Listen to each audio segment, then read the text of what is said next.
Bismillahirrahmanirrahim. Assalamu alaikum. I'm Dr. Shahid Latif, Associate Professor at Department of Computer Science, Sarhad University, Peshawar. Today we will start a new lecture from the course of Electronics 1. The course code for Electronics 1 is EE216.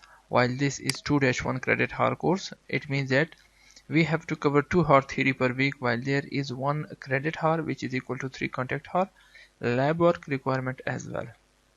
The topic we will discuss in this lecture is about bipolar junction transistor. Course details are such that we are in week number 7 and today we will start lecture number 13, and lecture number 13 is about the bipolar junction transistor, which is the first type of the transistor, and actually it is chapter number 4 of our textbook. Before starting our new lecture, let's have a look on the previous lecture.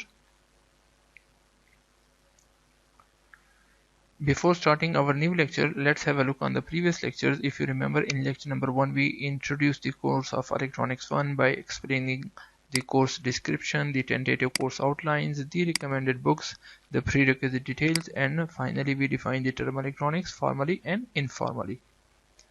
Then in lecture number 2 we discussed the atom and the structure of an atom by explaining the Bohr atomic model, the particles of an atom, electron, proton, neutron, nucleus, the atomic number of an atom, the valence electrons, their orbits, and the shells.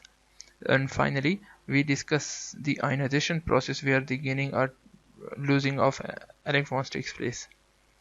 In lecture number 3, we classify the matter on the basis of conductivity, and as a result we have 3 classes, that is insulators, the conductors, and semiconductors. Insulators are those material which cannot conduct under the normal conditions, while conductors are those material which can easily conduct the electric current. On the other hand, semiconductors are those material which can be used as insulators or as the conductors. Or we can say that semiconductors are neither good insulators nor good conductors. After that we discuss the energy bands, that is a valence band and conduction band for all these 3 types of matter. And finally we discuss the covalent bond in semiconductors and the silicon crystal. In lecture number 4 we discuss the conduction in semiconductors, or you can say current in semiconductors. Similarly, we discuss the n-type and p-type semiconductors. Here we start the lecture by explaining what is an electron hole pair, what is a recombination process where electron meets again with a hole, what are the 2 types of a current involved in semiconductor, that is electron current and the hole current. Similarly, we discuss a process termed as a doping, in which we add impurities in our intrinsic semiconductor, and as a result of a doping we have 2 types of semiconductor, that is n-type and p-type. So we also discuss the formation of a n-type material and the formation of a p-type material. In lecture number 5 we discuss the formation of the p-n junction. Similarly, we also discuss the formation of a depletion region. Finally, we discuss what is energy diagram during the formation of a p-n junction and during the formation of a depletion region, and finally we discuss the energy hill. In lecture number 6 we discuss the p-n junction diode and its working. We connect a diode in forward bias as well as in reverse bias. So we discuss what is biasing, what is the forward bias of a diode, and what is the reverse bias of a diode, and what are the parameters involved during the forward biasing a diode, that is IF and VF, forward current and forward voltage. Similarly, we discuss the reverse voltage, reverse current, and reverse breakdown when a diode is connected in its reverse bias mode. In lecture number 7 we discuss the voltage and current characteristics of a simple p-n junction diode. First of all, we discuss the VI characteristic curve when the diode is in forward bias. Then we discuss the VI characteristic curve for a diode when it is in reverse bias. Then we combine both the forward bias and reverse bias characteristics in a single curve, that is known as a VI characteristic curve. We also discuss the 3 models of a diode, that is ideal diode model, practical, and the complete diode model, in lecture number 7 as well. In lecture number 8 we continue the applications, or we start the discussion of a diode application, and here we discuss the most important application of a diode, that is rectifier and its two types, half wave rectifier and full wave rectifier. In half wave rectifier, we discuss what is the circuit or the block diagram of a half wave rectifier, how is it work, and what is the output average voltage of a half wave rectifier. Similarly, we discuss the peak inverse voltage of a half wave rectifier circuit. After that, we discuss the full wave rectifier and its two types, that is center tape transformer based full wave rectifier and the bridge full wave rectifier circuit. In lecture number 9, we discuss the diode applications and another two important applications, that is diode limiters and diode clampers. In diode limiters, we discuss the types of a diode limiter, that is positive limiter, negative limiter, and even dual limiter. Similarly, we discuss the biased positive, biased negative, and biased dual limiter as well. We also discuss the diode clampers, which can be termed as a DC restorer, and its two types, positive clamper and the negative clamper. In lecture number 10, we discuss a special purpose diode naming a Zener diode. We discuss the block diagram of a Zener diode. Not the block diagram, but the schematic symbol of a Zener diode. We discuss the operation of a or the working of a Zener diode. Similarly, we discuss the breakdown, the two types of a breakdown of involved in Zener diode, that is Zener breakdown and the avalanche breakdown. We also discuss the breakdown characteristics of a Zener diode. We discuss the Zener regulation, the Zener equivalent circuit, the Zener power dissipation or maximum power dissipation across a Zener diode. Similarly, we also discuss the Zener power derating, etc., etc. In lecture number 11, we discuss the important application of a Zener diode, which is Zener voltage regulation, and another important application, that is Zener limiting action. So we start this lecture by discussing how Zener diode can regulate the voltage with a variable input voltage, and we also discuss the three cases of a Zener limiting action, that is positive limiting, negative limiting, and the dual side limiting. In lecture number 12, we discuss various special purpose diodes like the varactor diode, the optical diodes, including light emitting diode, the quantum dance, and photodiode in detail, while some other type of diodes are left for you people to study it yourself from the textbook. Today in this lecture, we will start our lecture by discussing the transistor. We will define that what is a transistor and what are the main types of a transistor, that is bipolar junction transistor and field effect transistor. Then we will focus on the bipolar junction transistor. In this lecture, we will discuss the two types of a bipolar junction transistor, that is the NPN transistor and the PNP transistor. Similarly, we will discuss the BJT structure, the schematic symbol used for both NPN and PNP transistors. Similarly, we will discuss the basic operation of any one of them, that is NPN or PNP, but you will see that majorly we will discuss the NPN transistor, although the PNP transistor is not discussed over here, but you will see that there is a minor difference between the two. So if you understand the operation of the NPN, you will automatically understand the operation of a PNP as well. In basic operation of NPN, we will discuss the base emitter junction, which will be in forward bias, the base collector junction, which will be in reverse bias, and finally we will discuss the transistor currents or the currents involved in the BJT transistor. Recommended books for this course include Electronic Devices with Conventional Current Version, authored by Thomas L. Floyd. We are using 10th edition of this book. If you have any latest edition or even an older edition, it is also acceptable. The second book for this course is Electronic Devices with Electron Flow Version, authored by the same author, that is Thomas L. Floyd. We are using the same edition, the 10th. So these are the two recommended books for the course of Electronics 1, where you will see that majority of the contents of this lecture as well as this course are taken from the first book, that is Electronic Devices with Conventional Current Version. So starting with the transistor, if you can see that transistor can be divided into two parts, trans and istor, which is representing the resistor. So transfer of resistance, trans means transfer property, while ISTOR means a resistance property, means that transistor दो चीजों का बना हुआ है, transfer का और resistance का. या रेजिस्टर का, इन दोनों को मिलाकर हमने ट्रांजिस्टर बनाया हुआ है। जैसा कि इसके नाम से जाहिर है, ट्रांजिस्टर यानी ट्रांसफर ऑफ रेजिस्टेंस, इसके लफ्जी मानी क्या होंगे? Transfer of resistance.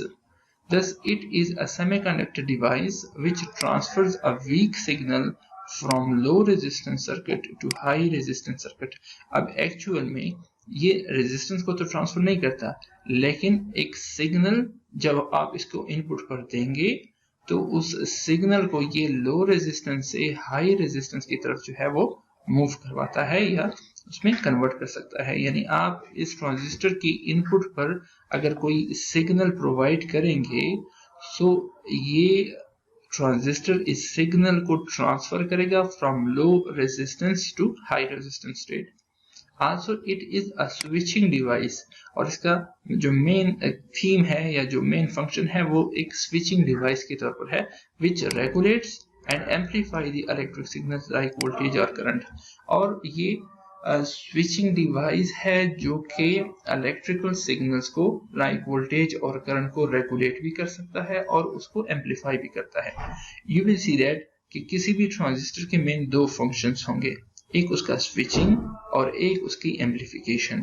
तो हम यहाँ पर इस डेफिनेशन में दोनों चीजें देख रहे हैं कि it is a switching device, यानी ये एक स्विच के तौर पर यूज किया जा सकता है जो आपको continuously on off automatically switching करके दे, या इलेक्ट्रॉनिक स्विच के तौर पर जो है उसको यूज किया जाए।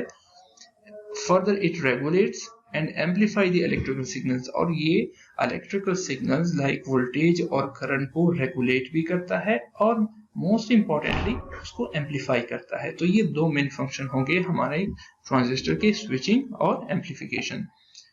The two basic types of transistors are bipolar junction transistors and the field effect transistors. One by one हम दोनों को डिस्कस करेंगे, but let we start with the bipolar junction transistor. Before going towards the bipolar junction transistors, let's discuss the hierarchy जो कि इस transistor के section में हमने कवर करने हैं, वो सारे टाइप्स और वो सारी टॉपिक्स जो हम ट्रांजिस्टर्स के लिए कवर करेंगे इस लेक्चर में या आने वाले लेक्चर्स में। So let's discuss it first. If you can see that transistor की दो मेन टाइप्स हैं, एक बाइपोलर जंक्शन ट्रांजिस्टर जिसको हमने बीजीटी से रिप्रेजेंट किया, और एक फील्ड इफेक्ट ट्रांजिस्टर जिसको हमने एफईटी से रिप्रेजेंट किया हुआ है। BJT can be divided या can be classified in further two types, that is NPN and PNP। यानी वो BJT ट्रांजिस्टर जिसमें हमारे पास दो N टाइप मटेरियल हो और एक P टाइप मटेरियल इन्वॉल्व हो, या वो BJT ट्रांजिस्टर जिसमें हमारे पास दो P टाइप मटेरियल और एक N टाइप मटेरियल इन्वॉल्व हो या उसका बना हुआ हो। तो यहाँ से आपको एक और चीज भी क्लियर होती नजर आएगी कि BJT ट्रांजिस्टर जो है वो 3 लेयर डिवाइस है, जिसमें NPN में दो N लेयर हैं और एक P लेयर है।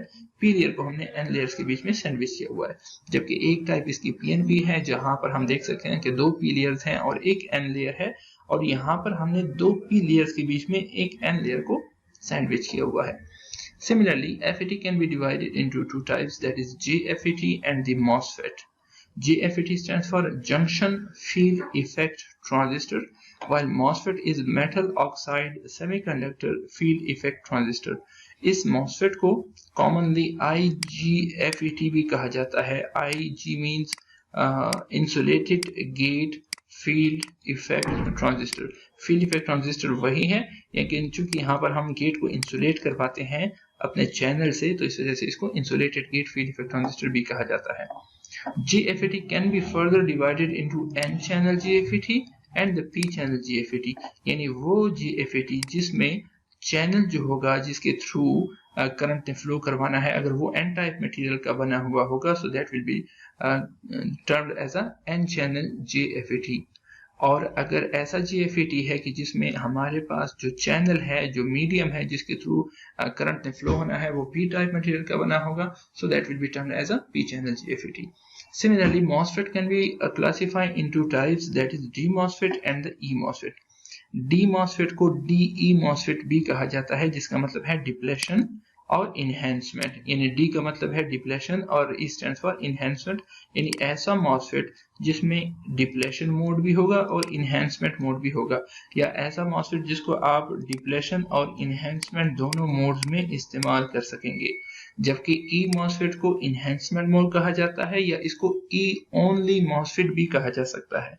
ई ओनली मींस कि ऐसा मॉसफेट कि जिसको सिर्फ और सिर्फ इनहेंसमेंट मोड में ही इस्तेमाल किया जाएगा। यहाँ पर डिप्लेशन मोड जो है वो नॉट एप्लीकेबल है या हम उसको अप्लाई नहीं कर सकते। फर्दर डी मॉसफेट को फिर दो टाइप्स में डिवाइड किया जा सकता है। वो वाला डी मॉसफेट जो जिसमें चैनल जो होगा वो एन टाइप मटेरियल का बना होगा तो that will be termed as a N channel D MOSFET, और वो वाला डी मॉसफेट की जिसमें हमारे पास चैनल पी टाइप मटेरियल का बना होगा so that will be termed as a P channel D MOSFET. So इसी तरह से ई मॉसफेट को भी दो क्लासेस में या दो टाइप्स में डिवाइड किया जा सकता है। वो वाला ई मॉसफेट की जिसमें चैनल जो है वो एन टाइप मटेरियल का बना होगा, और वो वाला ई मॉसफेट की जिसमें चैनल जो है वो पी टाइप मटेरियल का बना हुआ होगा। सो हम जो है if you can see that हमारे पास इस लिहाज से तकरीबन 6 और ये 8 ट्रांजिस्टर्स बन रहे हैं। बट हमारी कोशिश ये होगी कि जो इसमें सबसे कॉमन है, जिसको हम मार्केट वगैरह में सबसे कॉमन यूज करते हैं, या अगर आप दोनों में से किसी एक को समझ लेते हैं तो दूसरे का ऑपरेशन ऑलमोस्ट वही होता है। तो हमारी कोशिश ये होगी कि हम बीजीटी में एनपीएन को डिटेल में डिस्कस करें। सिमिलरली जीएफईटी में हमारा फोकस जो होगा वो एन चैनल जीएफईटी पे होगा। इसी तरह से डी मॉसफेट में हम कोशिश करेंगे कि एन चैनल डी मॉसफेट, और ई मॉसफेट में हमारी कोशिश होगी कि हम एन चैनल ई मॉसफेट को ज्यादा डिटेल में कवर करें। बाकी की जो टाइप्स हैं वो इन्हीं टाइप्स के साथ मिलती जुलती हैं, सिर्फ 19-20 का फर्क होगा। तो जहां पर जरूरत होगी वहां पर हम इसको एक्सप्लेन करेंगे, वरना बाकी आप खुद भी इसको कवर कर सकेंगे। Now starting with the bipolar junction transistor. सबसे पहले तो हम बाइपोलर जंक्शन ट्रांजिस्टर में हर एक वर्ड का मतलब समझने की कोशिश करते हैं। First word is the bipolar. By का मतलब होता है टू, और polar is representing the polarity. So it refers to the use of both holes and electrons as current carriers in the transistor structure. इसका मतलब है कि दो किस्म की पोलैरिटीज इसमें इन्वॉल्व हैं। और अगर हम देखें पोलैरिटीज हमारे पास दो किस्म की होती है, या नेगेटिव पोलैरिटी होती है या पॉजिटिव पोलैरिटी होती है। Negative is due to the free electrons और positive is due to the holes. तो चूंकि सेमीकंडक्टर्स में दो टाइप्स के करंट इन्वॉल्व होते हैं, hole current and electron current, ये दोनों करंट्स जिनके बाइपोलर जंक्शन ट्रांजिस्टर यानी बीजीटी में ये दोनों करंट्स इन्वॉल्व होंगे, इस वजह से इसका नाम बाइपोलर रखा गया, या इसमें बाइपोलर का टर्म जो है वो ऐड किया गया है। देन जंक्शन, जहां पर जंक्शन का लफ्ज आएगा तो जंक्शन से मुराद पी एन जंक्शन है। So it means there is the involvement of a P N junctions, यानी हमारे इस बीजीटी के स्ट्रक्चर में जहां पर दो किस्म के करंट्स इन्वॉल्व थे, वहां पर पी एन जंक्शंस भी इन्वॉल्व होंगे। And we see that we will have two type of P N junctions, base emitter junction और बेस कलेक्टर जंक्शन, या इस तरह के हमारे पास दो जंक्शंस इसमें इन्वॉल्व होंगे जिसको हम J1 और J2 से रिप्रेजेंट करेंगे। एंड ट्रांजिस्टर हम ऑलरेडी डिस्कस कर चुके हैं कि ट्रांसफर ऑफ रेजिस्टर को ट्रांजिस्टर कहा जाता है। सो बाइपोलर जंक्शन ट्रांजिस्टर ऐसा ट्रांजिस्टर कि जिसमें दो किस्म के करंट्स इन्वॉल्व होंगे और जिसमें हमारे पास मल्टीपल जंक्शंस होते हैं।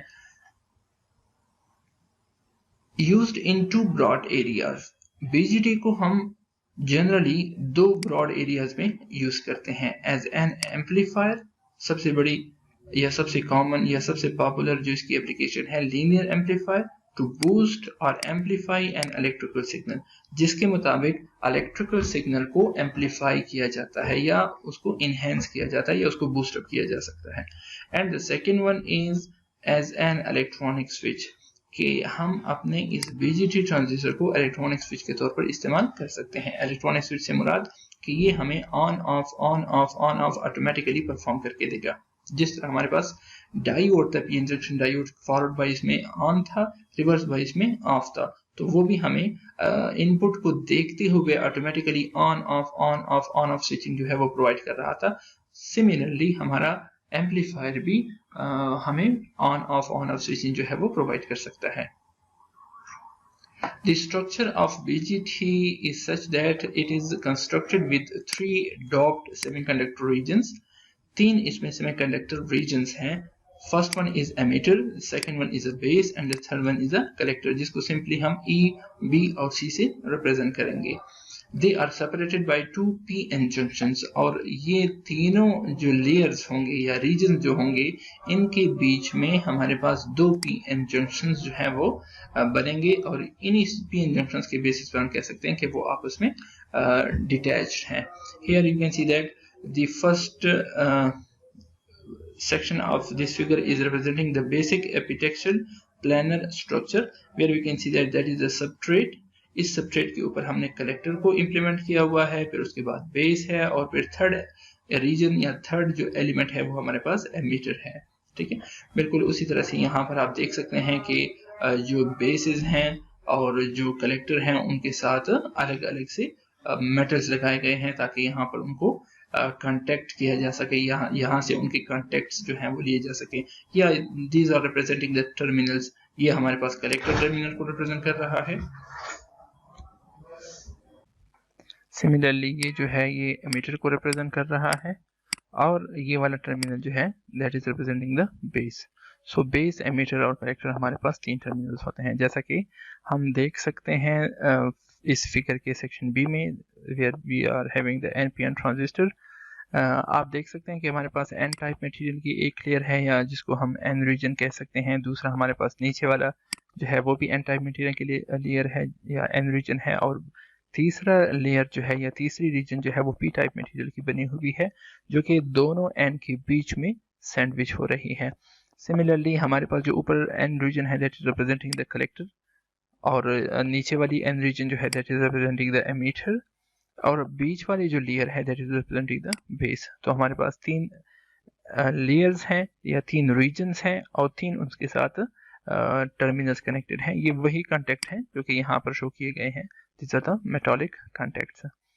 सिमिलरली ऊपर वाले N और बीच में जो P है, इनके बीच में एक जंक्शन बन रहा है जिसको कहा गया है बेस कलेक्टर जंक्शन, और जबकि नीचे वाला जो है वो एमीटर और बेस के बीच में है, तो that is represented by base emitter junction. तो हमारे पास 2 जंक्शंस हैं, 3 हमारे पास लेयर्स हैं और 3 हमारे पास टर्मिनल्स हैं।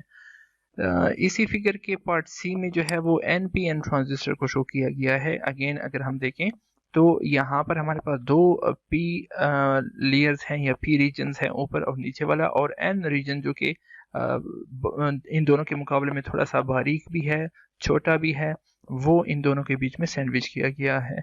ऊपर वाले P के साथ जो टर्मिनल कनेक्टेड है दैट इज कलेक्टर, नीचे वाले के साथ एमीटर है, और N के साथ जो टर्मिनल कनेक्टेड है दैट इज बेस। तो अगेन उसी तरह से जिस तरह NPN में था, हमारे पास 3 लेयर्स हैं, 3 हमारे पास टर्मिनल्स हैं, और 2 जंक्शंस बन रहे हैं। ऊपर वाला जंक्शन बेस और कलेक्टर के बीच में है, जिसको हमने ये मार्क किया हुआ है, ये वाला जंक्शन PN जंक्शन, और नीचे वाला जो PN जंक्शन है वो P और N के बीच में है, that is a base emitter junction, जो कि इस बेस और एमीटर को आपस में जोड़ रहा है।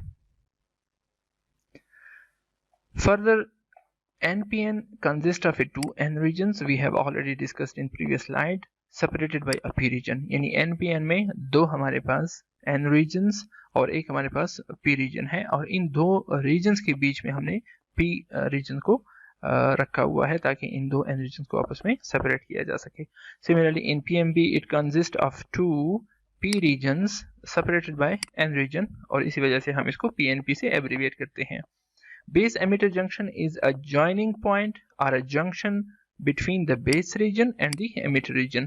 Here you can see that PN junction joining the base region and emitter region, यानी जहां पर वो मीटिंग पॉइंट जहां पर हमारे पास बेस रीजन और एमिटर रीजन आपस में मिल रहे हैं, वहां पर जो जंक्शन बन रहा है that is the base emitter junction. Similarly base collector junction is the PN junction joining the base region with the collector region। Base और कलेक्टर को जहां पर आपस में मिलाया जा रहा है, उस जंक्शन को हम नॉर्मली बेस कलेक्टर जंक्शन कहते हैं, as shown in figure on previous slide. Leads और टर्मिनल्स क्या चीज हैं? These are the wire lead contacts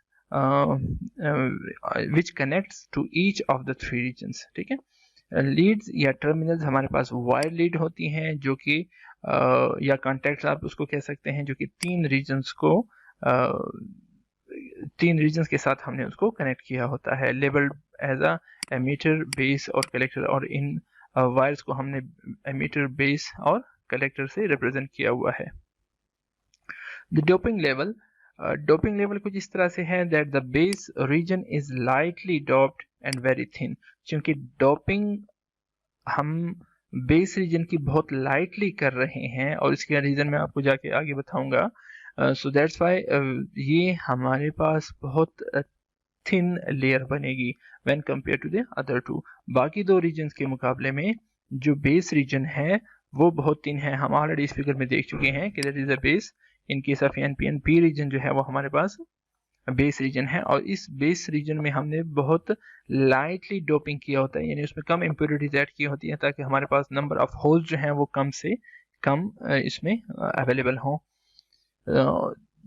lightly doping की वजह से इसका साइज भी जो है बहुत थिन होगा as compare to the other two. On the other hand emitter region is heavily doped. इसके मुकाबले में जो एमिटर होगा उसको हमने हैवीली डॉप किया होगा, यानी उसमें जो मेजॉरिटी चार्ज कैरियर्स हैं जो कि एन रीजन होने की वजह से उसमें फ्री इलेक्ट्रॉन्स होंगे वो बहुत ज़्यादा होंगे। और उसके मुकाबले में जो कलेक्टर रीजन है दैट इज़ मॉडरेटली डॉप, यानी कलेक्टर रीजन में हमने नॉर्मली एमीटर के मुकाबले में डॉपिंग लेवल कम रखा होता है ताकि उसमें हमारे पास फ्री इलेक्ट्रॉन्स जो है वो एमीटर से कम हो। फॉर एग्जांपल हम कंसिडर कर लेते हैं कि कितना कम या कितना ज़्यादा हमने उसको डॉप किया होता है। तो अगर हम एग्जाम्पलरी कंसिडर कर लें कि लाइटली डॉप से मुराद ये है कि लेट्स से हमने 500 इम्प्योरिटीज एटम जो है उसमें ऐड की होंगी पी रीजन में ताकि हमारे पास 500 होल्स जो हैं वो वजूद में आ सके।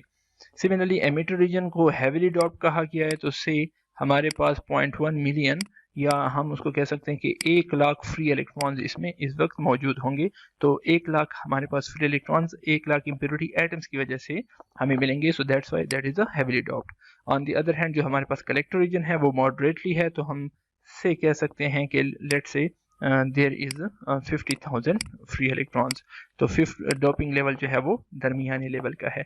कि नंबर्स मैंने सिर्फ इस वजह से आपको लिखवा के दिए हैं कि आपको समझ आ सके कि लाइटली और हैवीली और मॉडरेटली से क्या मुराद है।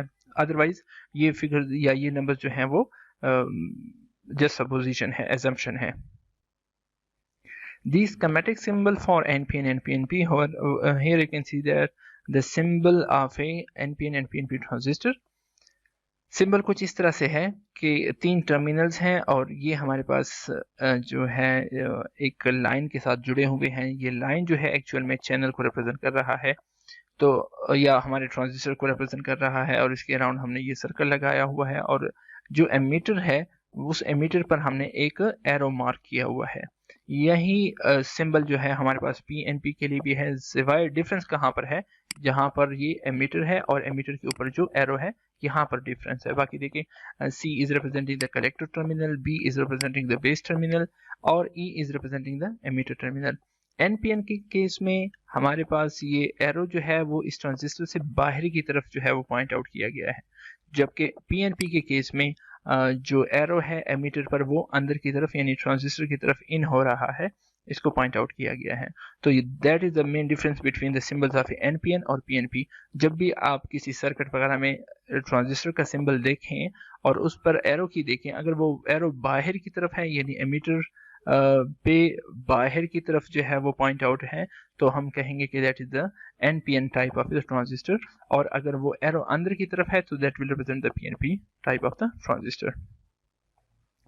Now the basic BGT operation, a proper bias arrangement for both NPN and PNP BGTs are for operation as an amplifier is shown over here. Notice that in both cases base emitter junction is forward bias and base collector junction is reverse bias. BGT के operation को समझने के लिए हमने NPN और PNP को फिलहाल दोनों उसकी टाइप्स कंसिडर की हुई हैं और दोनों की हमने बाइसिंग की हुई है। बाइस अरेंजमेंट से मुराद कि हमने इसके साथ डीसी बैटरीज लगाई हुई हैं। रिमेंबर दैट बीजीटी एम्पलीफायर एक एक्टिव डिवाइस है, तो इसको एक्टिवेट करने के लिए हमें इसके साथ पावर सप्लाईज कनेक्ट की होती हैं। तो आप देख सकते हो कि हमने दोनों ट्रांजिस्टर्स में एनपीएन में भी और पीएनपी में भी दो पावर सप्लाई जो है वो कनेक्ट की हुई है। This condition is called forward reverse bias. अच्छा, इस बैटरी के मुताबिक अगर हम देखें पॉजिटिव टर्मिनल जो है वो बेस के साथ जुड़ा हुआ है बैटरी का, और नेगेटिव टर्मिनल जो है वो एमिटर के साथ जुड़ा हुआ है। तो हम कह सकते हैं कि चूंकि करंट हमारे पास पॉजिटिव से स्टार्ट करेगा और नेगेटिव पे जाके एंड अप होगा, तो जो बेस एमिटर जंक्शन है that will be always in forward बाइस। जबकि दूसरी केस में अगर हम देखें, एक और बैटरी हमने इस्तेमाल की हुई है और उसका पॉजिटिव टर्मिनल हमने कलेक्टर के साथ और उसका नेगेटिव टर्मिनल हमने एमिटर के साथ कनेक्ट किया हुआ है। तो अगर हम करंट की फ्लो को देखें तो करंट की फ्लो कुछ इस तरह से होगी, लाइक दिस वन। और इस केस में हम कह सकते हैं कि जो रिवर्स बाइस जो बेस कलेक्टर जंक्शन है that is in reverse bias. Reverse bias में कैसे है, ये जब हम उसका NPN स्ट्रक्चर देखेंगे तो वहां पर आपको और ज्यादा क्लियर हो जाएगा। On the other hand PNP और NPN की बाइसिंग में क्या फर्क है कि यहाँ पर पोलैरिटीज रिवर्स हो जाती हैं। यहाँ पर हम देख सकते हैं कि हमने बैटरी को रिवर्स कनेक्ट किया हुआ है। अब बैटरी का टर्मिनल पॉजिटिव नीचे है और बैटरी का नेगेटिव टर्मिनल जो है वो ऊपर है। So the current will start conducting from the positive terminal and will enter into the transistor and then towards the battery. और इस केस में हम कह सकते हैं कि करंट की फ्लो देखें उस पहले वाले के मुकाबले में एग्जैक्टली अपोजिट है। तो हम कहते हैं कि बेस एमीटर अगेन फॉरवर्ड बाइस में होगा अगर बैटरी हम यू कनेक्ट करेंगे, और दूसरी बैटरी जो है जिसको VCC कहते हैं वो उसकी भी अगर आप देखें तो हमने टर्मिनल्स को रिवर्स किया हुआ है और उसकी वजह से उसका करंट फ्लो भी जो है या करंट की डायरेक्शन जो है वो भी रिवर्स्ड है। दोनों सूरतों में दोनों बैटरीज हमने यूज की हुई हैं। एक को VBB कहा जाता है, दूसरे को VCC कहा जाता है। इन दो बैटरीज के मुताबिक आपने ये याद रखना है कि बेस एमिटर जंक्शन फॉरवर्ड बाइस में है और base collector junction reverse bias में है। दूसरे केस में भी बेस एमिटर जंक्शन जो है वो फॉरवर्ड बाइस में होगा और base collector junction reverse bias में होगा। जब भी हम ट्रांजिस्टर को एज ए एम्पलीफायर के तौर पर इस्तेमाल करेंगे तो उसमें ये कंडीशन होगी कि बेस एमिटर जो है वो फॉरवर्ड बाइस में और बेस कलेक्टर जो होगा वो रिवर्स बाइस में कनेक्ट होगा। नाउ फॉरवर्ड बाइस from base emitter narrows base emitter depletion region. अब देखें, जब भी आप बेस एमिटर जंक्शन को फॉरवर्ड बाइस करते हैं तो डायोड में हमने पढ़ा था कि जब डायोड फॉरवर्ड बाइस में होता है तो उसका डिप्लेशन रीजन नैरो हो जाता है। और क्योंकि हमारे पास यहाँ पर बेस एमिटर का जंक्शन नैरो होना चाहिए क्योंकि हमने उसको फॉरवर्ड बाइस में कनेक्ट किया हुआ है। Similarly reverse bias from base collector widens base collector depletion region. और जो बेस और कलेक्टर के बीच में जंक्शन बन रहा था वो रिवर्स बाइस में होने की वजह से वाइडेंस हो जाता है, ठीक है, यानी उसमें एक्सपेंशन हो जाती है। तो बेस एमिटर जंक्शन नैरो है और बेस कलेक्टर जंक्शन जो है वो वाइडन है। नैरो होने की वजह फॉरवर्ड बाइस है और वाइडन होने की वजह जो है वो रिवर्स बाइस है। heavily doped emitter region has a very high density of free electrons। और जैसा कि हमने कंसीडर किया कि एमीटर को हम heavily doped कहते हैं क्योंकि एमीटर इज द प्रोवाइडर, इसने हमें करंट प्रोवाइड करना है, तो वो तभी पॉसिबल होगा जब उसके पास फ्री इलेक्ट्रॉन्स की तादाद बहुत ज्यादा होगी, so that they can easily diffuse through the forward bias base emitter junction into p-type base reason. और फ्री इलेक्ट्रॉन्स की डेंसिटी ज्यादा होगी तभी ये पॉसिबल होगा कि ये इलेक्ट्रॉन इजीली डिफ्यूज कर जाए फॉरवर्ड बाइस बेस एमिटर जंक्शन के थ्रू इनटू पी रीजन यानी बेस रीजन में दाखिल हो जाए।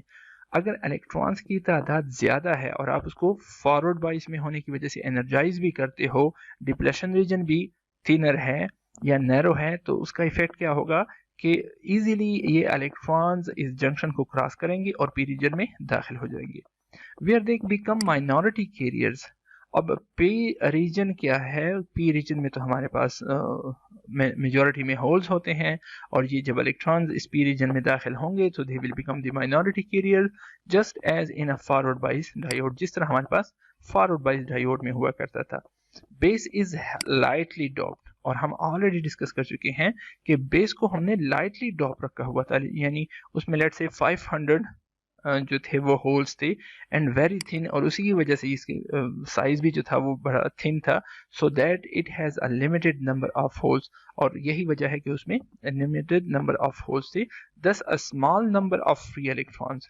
तो जो एमिटर से आने वाले फ्री इलेक्ट्रॉन्स हैं उनकी एक smaller number injected into base recombine with holes, जो बेस रीजन में दाखिल हो चुके हैं वो होल्स के साथ रिकम्बाइन हो जाएंगे। सपोज कर लें कि हमारे पास फ्री इलेक्ट्रॉन्स में से लेट से हम कह सकते हैं कि 90,000 फ्री इलेक्ट्रॉन जो थे वो इस बेस एमिटर जंक्शन को क्रॉस कर चुके हैं। अब अगर होल्स हैवीली डॉप्ड होता या P type material heavily doped होता और उसमें होल्स की तादाद बहुत ज्यादा होती तो क्या होता कि 90,000 में से लेट से 50,000, 60,000, 70,000 या जितने नंबर ऑफ होल्स होते वो सारे रिकम्बाइन हो जाते और जब वो रिकम्बाइन हो जाते तो वो बेस रीजन से ड्रेन हो जाता हमारा करंट। इसी वजह से हमने उसको लाइटली ड्रॉप रखा हुआ है ताकि कम से कम इलेक्ट्रॉन्स जो हैं वो होल्स के साथ रिकम्बाइन हो सके। Move as valence electrons and the base region and into the emitter region as small current electronic current. और यही वजह है कि जब वो होल्स के साथ रिकम्बाइन हो जाते हैं तो वो वैलेंस इलेक्ट्रॉन्स बन जाते हैं क्योंकि होल्स के साथ उन होल्स की लेवल पे आ जाते हैं और बेस रीजन में ये सारा काम होता है and into the emitter region as small electron current और ये ड्रेन या जो बेस रीजन है उसे निकलकर एमिटर रीजन में वापस दाखिल हो जाते हैं as a small electron current.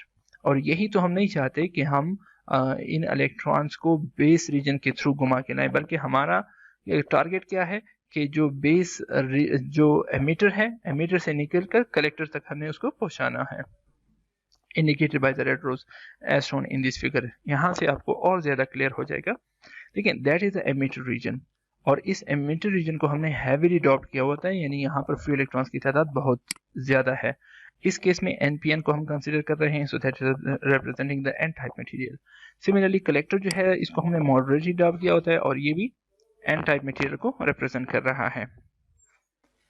Okay, base जो है that is the P type material और इसमें हमारे पास होल्स जो होंगे वो मेजॉरिटी चार्ज किए होंगे।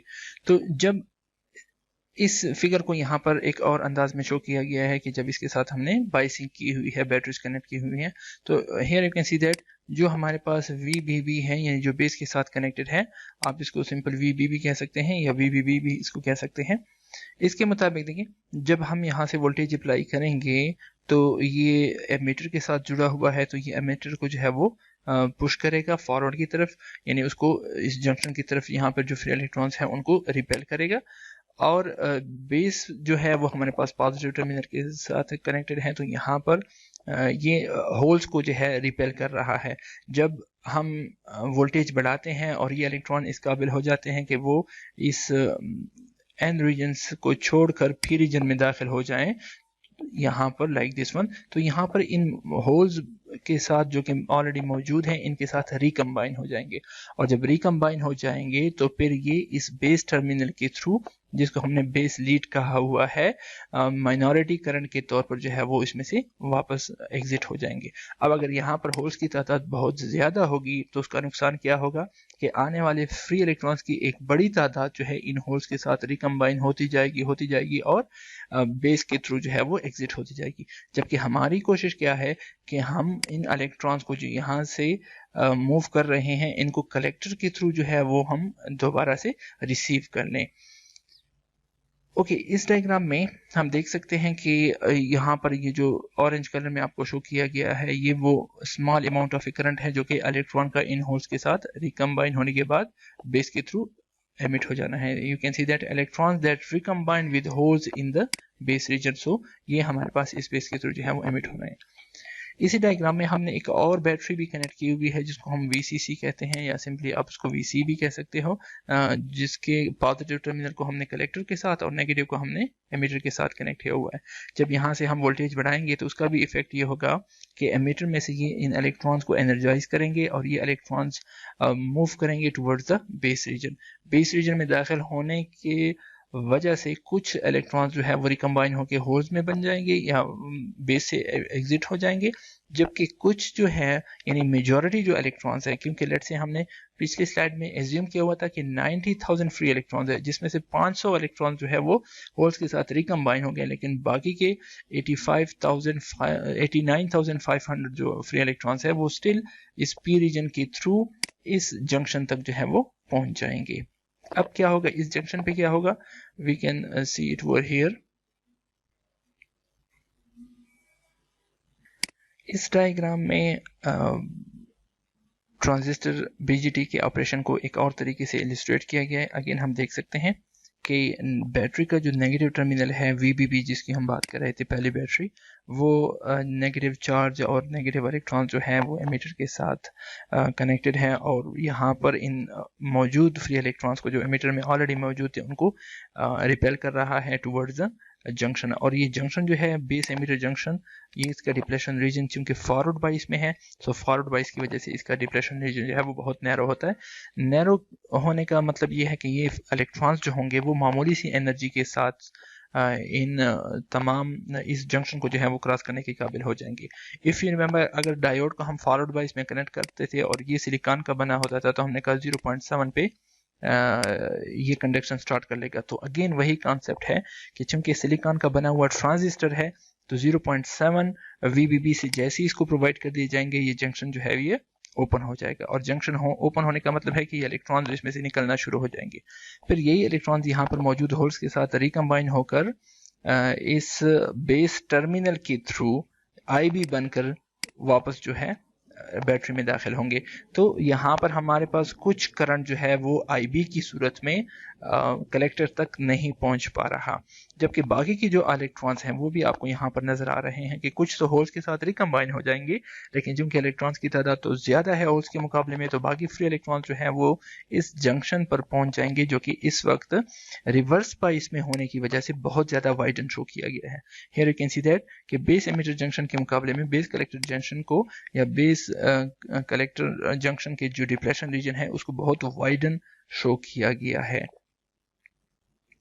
यहाँ पर दूसरी बैटरी का भी आप देख लें कि उसमें हमारे पास जब हम वोल्टेज बढ़ाते हैं तो उसकी वजह से नेगेटिव चार्ज और नेगेटिव पार्टिकल्स जो हैं वो यहाँ पर एमीटर में दाखिल हो रहे हैं।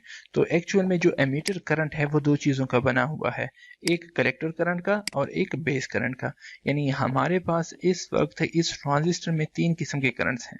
एक करंट वो था जो एमीटर पे इंटर हो रहा था, एक करंट वो है जो बेस से एग्जिट हो रहा है, और एक करंट वो है जो कलेक्टर टर्मिनल से एग्जिट हो रहा है बिकॉज ऑफ द VCC। तो तीन किस्म के करंट इन्वॉल्व हैं। According to the KCL Kirchhoff current law, जब भी आप किसी नोड के अंदर इंटर होने वाले करंट और एग्जिट होने वाले करंट को आपस में इक्वेट करते हैं तो फार्मूला ये बनता है कि इंटर होने वाले current IE must be equal to the leaving current that is IC plus IB, या उनके सम के बराबर होगा। यानी IB प्लस IC दोनों चूंकि एग्जिट हो रहे हैं तो वो उन दोनों को कंबाइन करके हमारे पास IE बनेगा। इन केस ऑफ PNP हम देखेंगे कि IE जो है वो एग्जिट होगा, जबकि IC और IB जो है वो इंटर होंगे। तो अगेन यही फार्मूला वहां पर भी एप्लीकेबल होगा। Most of free electrons are flowing from the emitter into base region। अब हम देखते हैं कि जब बेस रीजन में दाखिल हो जाते हैं उसके बाद क्या होता है। So most of free electrons flowing from the emitter into base region, कुछ इलेक्ट्रॉन्स तो रिकम्बाइन हो जाएंगे, लेकिन जो रिकम्बिनेशन से बच जाते हैं वो क्या करते हैं, do not recombine but diffuse into the base collector depletion region. वो क्या होते हैं, बेस कलेक्टर का जो डिप्लेशन रीजन है उसमें डिफ्यूज हो जाएंगे। In this region they are pulled through the reverse bias base collector junction by the attraction of the collector supply voltage. और अगर हम इस फिगर में दोबारा देखें, यहाँ पर देखें तो हमने कहा ये पॉजिटिव टर्मिनल जो है वो कनेक्टेड है यहाँ पर इस कलेक्टर के साथ, तो इसकी वजह से जो है वो पॉजिटिव चार्ज क्रिएट होगा और ये पॉजिटिव चार्ज इन इलेक्ट्रॉन्स को अपनी तरफ से अट्रैक्ट करता है। तो ये जो बेस रीजन के अंदर फ्री इलेक्ट्रॉन्स जमा हो गए थे फ्रॉम एमीटर से, वो क्या होता है इस पावर सप्लाई के थ्रू अट्रैक्ट हो रहे हैं, नीचे से उनको रिपेल किया जा रहा है और ऊपर उनको अट्रैक्ट किया जा रहा है toward the positive terminal of the battery. So इन दो फोर्सेस की वजह से ये इलेक्ट्रॉन्स क्या होंगे, डिफ्यूज हो जाते हैं, बेस कलेक्टर रीजन को क्रॉस कर लेते हैं और कलेक्टर रीजन में दाखिल हो जाते हैं। The electron now move through the collector region, और अब ये collector region में दाखिल हो गए हैं, and they get out through the collector lead, और collector lead से वो out हो जाते हैं into the positive terminal of the collector voltage source, और जो VCC हमने लगाई हुई थी उसके positive terminal के थ्रू बैटरी तक वापस पहुंच जाते हैं। This form the collector electron current, और इसी को हमने collector electron current कंसिडर किया हुआ है, या हम सिंपली इसको IC से रिप्रेजेंट करते थे। The collector current is much larger than the base current। Base current क्या था हमारे पास IB, और कलेक्टर करंट हमारे पास क्या है IC। तो जो कलेक्टर करंट होगा वो बेस करंट के मुकाबले में बहुत ज़्यादा हाई होता है, क्योंकि हमने पढ़ा हुआ था कि collector current is because of the free electrons. तो फ्री इलेक्ट्रॉन्स तो एमीटर में भी हैवीली ड्रॉप था, बहुत ज़्यादा थे, कलेक्टर भी मॉडरेटली ड्रॉप था, तो फ्री इलेक्ट्रॉन्स की तादाद बहुत ज़्यादा थी। तो इस वजह से हमारे पास IC जो होगा वो IB के मुकाबले में, जो कि बिकॉज ऑफ द इलेक्ट्रॉन्स और होल्स की वजह से था, उनकी तादाद के मुकाबले में बहुत ज़्यादा होगी। This is the reason transistor exhibits current gain, और यही वजह है कि हमारे पास हमारा BJT ट्रांजिस्टर जो है वो करंट गेन रखता है या करंट गेन प्रोवाइड करता है, यानी करंट को एम्पलीफाई करने वाला। What are the three transistor currents? We have already learned that currents along with their directions for NPN and PNP transistor are shown. हम ऑलरेडी उसको देख भी चुके थे, यहाँ पर भी आपको दिखाया गया है कि NPN के केस में हमारे पास एमीटर करंट जो है वो लेट से एग्जिट हो रहा है, और that was for the not for the conventional current, sorry, that is for the conventional current version, जबकि उस डायग्राम में हमने एक्चुअल करंट देखा हुआ था। जब भी हम ट्रांजिस्टर का इंटरनल देखते हैं कि उसमें हो क्या रहा है, तो वो हम वहां पर एक्चुअल करंट को कंसीडर करते हैं, और जब हम इसकी एप्लीकेशंस वगैरह को डिस्कस करते हैं तो वहां पर हम कन्वेंशनली कंसीडर करते हैं। तो यहाँ पर ये जो करंट की डायरेक्शंस हैं, they are, you can see that battery इस तरह से कनेक्टेड थी, लाइक पॉजिटिव टर्मिनल और नीचे वाला नेगेटिव टर्मिनल था, तो पॉजिटिव से करंट शुरू हो रहा है और यहाँ पर एंटर हो रहा है, सो that's why that is the conventional current. इसके मुताबिक IE एग्जिट हो रहा है, IB और IE एग्जिट हो रहा है, IB और IC जो है उसमें इंटर हो रहे हैं। अगेन सिंबॉलिकली इसको यूं शो किया गया है, एमीटर करंट लीव कर रहा है, IB और IC इसमें इंटर हो रहे हैं, और यही वजह है कि हमने एरो भी एमीटर पर आउटवर्ड बनाई हुई है ताकि ये NPN को रिप्रेजेंट कर सके। On the other hand PNP में क्या हो रहा है, IE जो है वो इंटर हो रहा है, IB और IC जो है उसमें से एग्जिट हो रहे हैं, और सिंबॉलिकली भी हमने शो किया हुआ है कि चूंकि IE इसमें इंटर हो रहा है, ट्रांजिस्टर के अंदर जा रहा है, तो इस वजह से हमने यहाँ पर एरो को मार्क किया हुआ है। These diagrams show that the emitter current IE is the sum of the collector current and the base current, expressed as IE is equal to IC plus IB. IB is very small compared to the IE और IC, और many times हम देखेंगे कि हम IB को ignore कर सकते हैं। जब हम IB को इग्नोर कर लेंगे, so we can say that कि IE will be approximately equal to IC. The capital letter subscripts indicate DC values, और आपको यहाँ पर नजर आ रहा होगा कि I के साथ कैपिटल B, कैपिटल E या कैपिटल C को इस्तेमाल किया गया है, जिसको हम सबस्क्रिप्ट कहते हैं, और ये सबस्क्रिप्ट इस वक्त कैपिटल लेटर्स हैं, और कैपिटल लेटर्स एक्चुअल में DC वैल्यूज को रिप्रेजेंट करते हैं। यानी यहाँ पर ये जितने भी करंट्स हैं, IE, IC और IB, ये तमाम के तमाम DC करंट्स हैं। What is next in lecture number 14? In lecture number 14 we will discuss the bipolar junction transistor characteristics, उसकी output characteristics को discuss करेंगे, and the parameters, और उसके मुख्तलिफ पैरामीटर्स को, लाइक करंट पैरामीटर्स हैं, वोल्टेज पैरामीटर्स हैं, और इसके अलावा जितने भी पैरामीटर्स हैं उनको डिस्कस करेंगे। We will discuss the transistor DC biasing, कि ट्रांजिस्टर की हम DC बाइसिंग क्या करते थे, VBB क्या था, VCC क्यों अप्लाई करते हैं, IB, IC, IE वगैरह सब कुछ ये डिस्कस करेंगे। Similarly we will discuss the beta DC which is the current gain, the DC alpha which is again the DC current gain, and we will discuss the current and voltage analysis, and then we will come toward the collector characteristic curve of a bipolar junction transistor. Similarly we will discuss the cutoff mode and the saturation mode of a bipolar junction transistor. Thank you very much. That is all for today. If you have any question, you can ask me through my email address shahid.csit@edu.pk. Once again, thank you very much.